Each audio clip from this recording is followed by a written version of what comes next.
हाथी और मित्र। एक जंगल में एक हाथी था। वह अकेला था।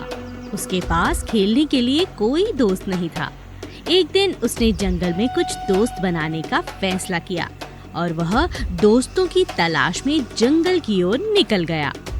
रास्ते में उसने एक पेड़ पर एक बंदर को देखा।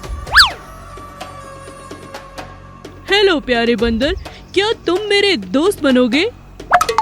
मुझे बहुत खेद है, आप बहुत बड़े हैं। आप मेरी तरह पेड़ों पर नहीं चढ़ सकते, इसीलिए मैं आपका दोस्त नहीं बन सकता। Oh, no! हाथी निराशा के साथ आगे बढ़ गया।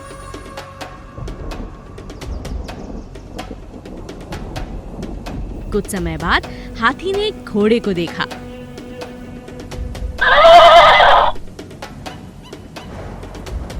नमस्ते मेरे प्यारे घोड़े, क्या तुम मेरे दोस्त बनोगे? लेकिन तुम बहुत बड़े हो और तुम मेरी तरह भाग नहीं सकते, इसीलिए मुझे खेद है कि तुम मेरे दोस्त नहीं बन सकते। हाथी को बहुत बुरा लगा और वह आगे बढ़ गया। कुछ समय बाद हाथी एक सूअर से मिला।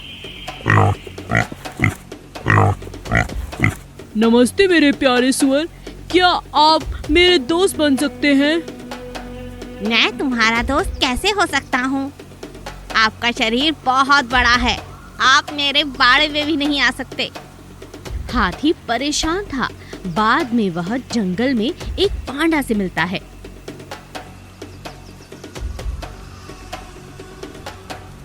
हेलो प्यारे पांडा, क्या तुम मेरे दोस्त बनोगे?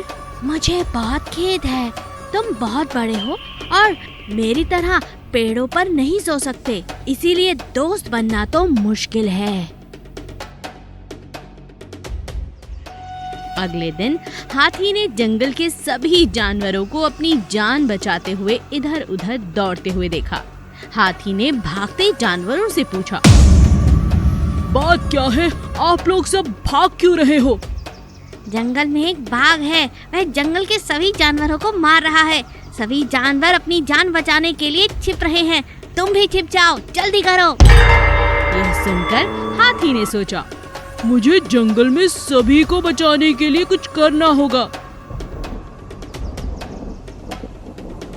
इस बीच बाघ के रास्ते में जो जानवर आता रहा, बाघ उसे मारता रहा।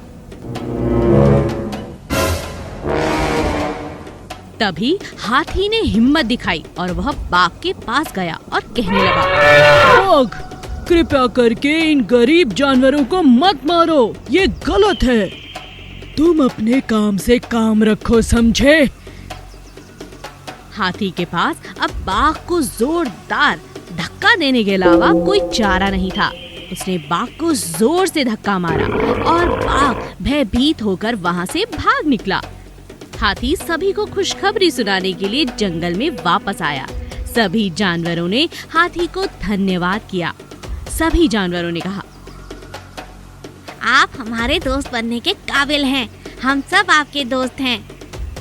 उस दिन के बाद से वे सब सुखी और शांतिपूर्ण जीवन व्यतीत करने लगे।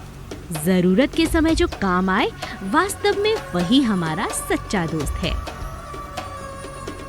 ऐसी ही मजेदार कहानियाँ सुनने के लिए हमारा चैनल सब्सक्राइब कीजिए और बेल आइकन दबाना मत भूलिए।